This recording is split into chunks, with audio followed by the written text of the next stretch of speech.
Good morning, hello, welcome. This is Mr. Aneri, and I'm going to show you how to set up your system for the Python Arcade book.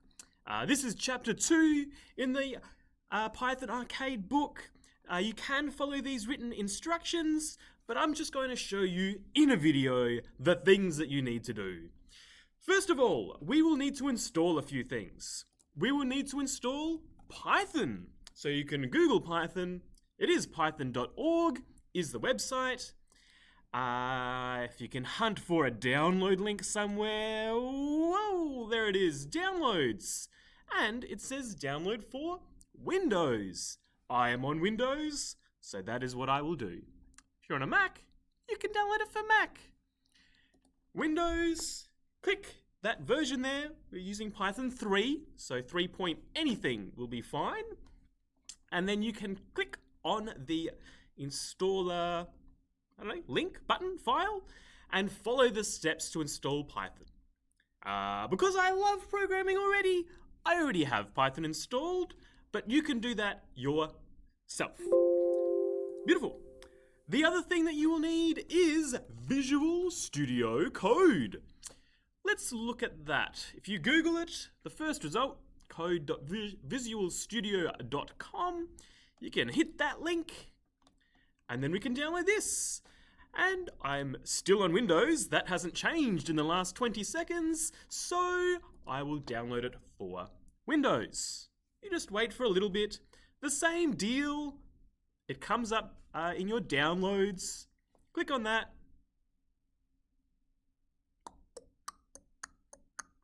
And it will guide you through installing Visual Studio Code. This is what's called a IDE, is what that's called. Apparently that in Serbian means it's going.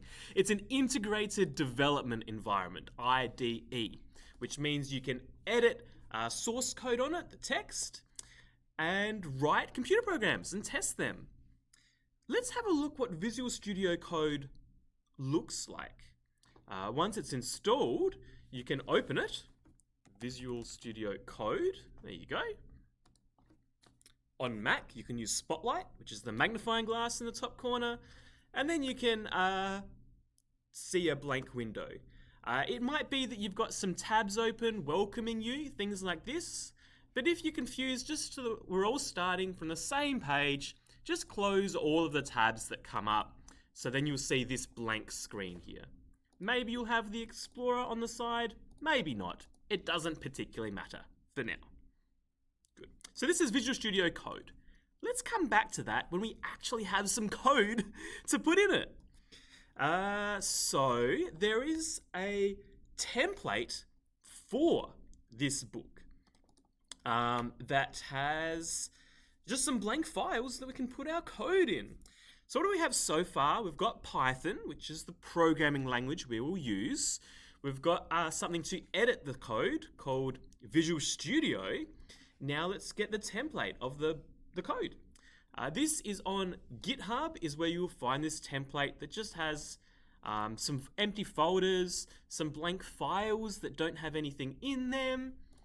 But the link that is in the description says github.com/pythonarcade/learnarcadework. And it's got some folders here. We want to get that on our computer. And there are a few things we'll have to do for that to happen. First of all, let's make our own copy of this. We don't want to change the template for everyone else so that everyone else will see our games that we make. We want to make a copy of this. And in Git, which is a way of sharing source code, it's called making a fork. So we've got this code here. Let's make our own copy, which is called a fork. It will guide you to create an account. So you can click create an account and make your own account. I will be using my own account, but you're going to make your own. I can't actually remember what my username was, what my email was, what my password is. So I'm going to pause and then magically come back logged in. And so we're back. I've found my username and my password. I will sign in but you are making an account. Yay! All right. You might remember we just tried to click the fork button and it didn't work because I wasn't logged in. But if I try it again now, click on fork. Yes! Cool. And then you can make a copy. I have two options here. Maybe you only have one. Oh, yay, we have our very own copy.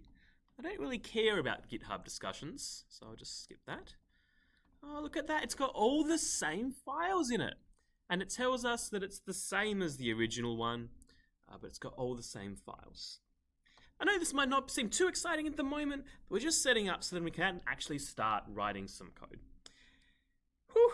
Okay, now how do we actually edit this code and run this code? Well, if we click on this download code button, then we can open with a program called GitHub Desktop. Oh no, is this another program we have to install? Yes. Yes it is. GitHub Desktop will let us edit the source code and share it with other people, make changes. So let's get it. GitHub Desktop. Okay, whew, so many things. Click on that, desktop.github.com, download it for your operating system. You, again, click on the download, follow the steps, and you will have GitHub Desktop installed. But I've already done that. So once you've got GitHub Desktop installed, you've followed all those steps and you're finished, come back to your version. Mine is Thomas Ranieri, yours will be different. Your version of Learn Arcade work. It should say that it's forked from the original Learn Arcade work. And once you've done that, you can click on code and open it with GitHub Desktop. It will ask for your permission to do that. You can say, yes, I want to open that. And then you can save it somewhere. So you can pick a place on your computer to save it. I don't know, you can go with the default if you want. I'm going to do mine in a different one. My arcade project. But for you, probably easier if you just leave it as is. Leave it with the default. You don't have to change that. If we click on clone, it will try to copy it. Fingers crossed. Oh, yay. Excellent. How very exciting. So now, oh, where's the code? There are no changes. Well, I know that. I've just downloaded the code. Of course there are no changes. We can open it and then edit it. Mine says open in Visual Studio Code. Maybe yours does, maybe yours doesn't. If it doesn't say Visual Studio Code, then we can go to options and I think integrations. Yeah, and we can change this editor, the editor for our code, where we're going to type our code, to be Visual Studio Code. You don't have to use Visual Studio Code. You can use something else if you want, another editor, but this is what I'm using. If you click on it, wait for a little bit, yay, we've got all our files here. We've got all our files ready to do the different labs, the different tasks for this project. Let's try writing our very first program. We'll go to our very first program, lab 1, double click on lab01.py. The py means it's a Python file. Python being the programming language that we're using. And our very first program is going to do something very, very simple, and it's just going to say, hello. So we want to write the word hello. And we've got to do that, we're going to print it to the screen. We're going to run a function called print. Make this a bit bigger, even though you can probably already read it. Print is a function, and you can tell it's a function because it's got these brackets here, a round open bracket and a round close bracket. And we need to tell the computer what we want to print. We can put in a parameter, which is a bit of information for this function, and tell it what we want to say, what we want it to print to the screen. Let's print hello. Okay, so a very simple program. It's just one line. The dot means it's not quite saved yet. I might make that a bit smaller again. So we can save it with Control S or Command S, just like any other program. You can do Control S or Command S to save it. And let's run our first program and see if it works. Whew, very exciting. I have this very cool play button here. If you don't have that just yet, just check whether you've got the Python tools installed. Because Visual Studio Code can talk to Python and run your programs for you, which is really cool. It might be asking you to install that down here, in which case, yes, you do want to install it. But if not, you can go to Extensions and install the Python extension. You just type in Python, press enter, and it's this one that's just called Python, and it's by Microsoft. I've already got it installed, but if you don't, you might want to install that now. Okay, let's go back to Files and back to Lab 1. I'll double click on it. And now you can run. Press play and we'll run our program. Oh, it did it. Did you see that? It said hello. It did the thing that we asked it to do. It printed the word hello. Wonderful. And now let's say I'm done with that little feature in my program. I just want to upload that change to the internet so that I can share my code with other people, like my amazing teacher, Mr. Ranieri. There are 2 steps to that. Number 1 is to commit the change. If you go into GitHub Desktop, it'll show the change that you made. It says that I changed this file. Put a little message of what you did. My first line of code. Yay, how exciting. I want to put a smiley face because I'm so excited. You can commit that change, which is saving that change, and then we can push our change to the internet. That's what it means to push.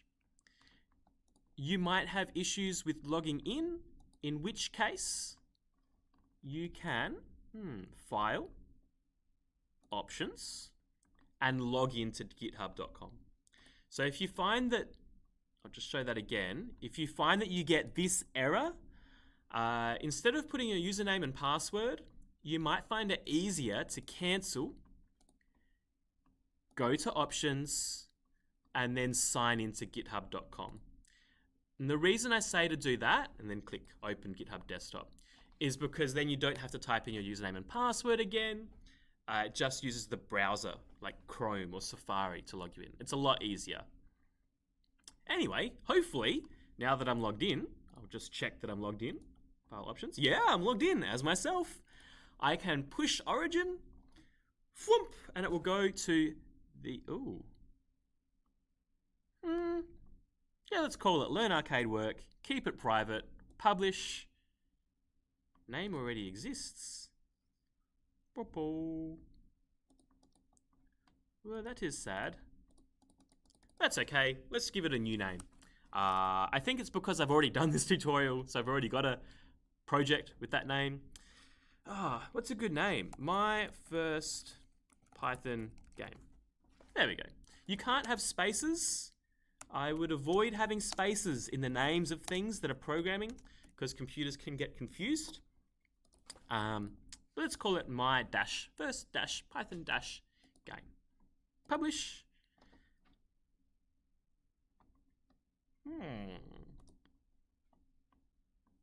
Interesting. Oh. How do I check if this worked? The error came up. I press cancel. If I look in history, I can see that the author, Paul Craven, has made some changes, and then I've made this change here. How do I see that this is actually on the internet and my changes are permanent? What I can do is I can go to View on GitHub. Now we'll open the browser, and then you can check.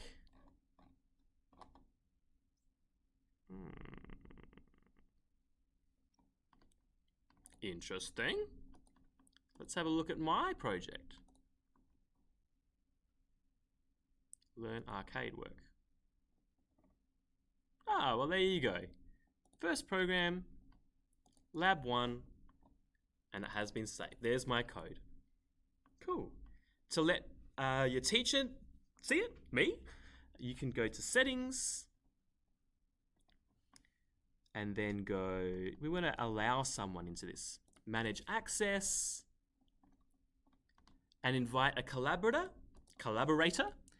and you can add me by my email address. So you can look for thomas.ranieri@pulteney.sa.edu.au.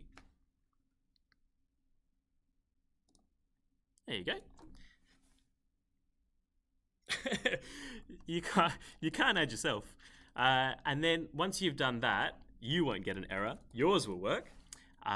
Then you will see my name here, and I'll be able to see it. And you can ask me to check, and then I'll be able to see all of the cool code that you've written in the future labs. So I know that was a lot of installing different things and getting set up, but now in the next lab, we'll start writing some more code. Until next time, see ya!